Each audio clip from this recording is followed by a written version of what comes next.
第1回片浦折田基地ジャパン2011の総合優勝を発表いたします。オーバーオールエントリーナンバー35、岩出は高文さんです。種が獲得しました。おめでとうございます。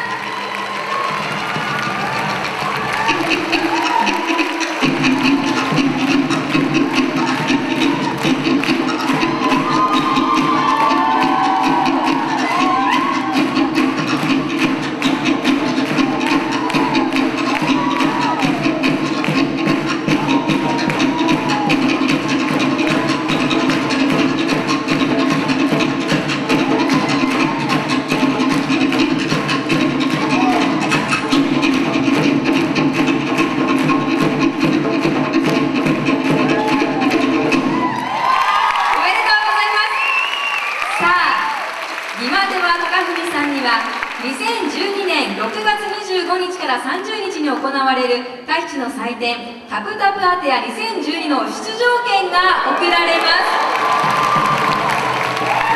す。そしてさらにこちらもビッグです。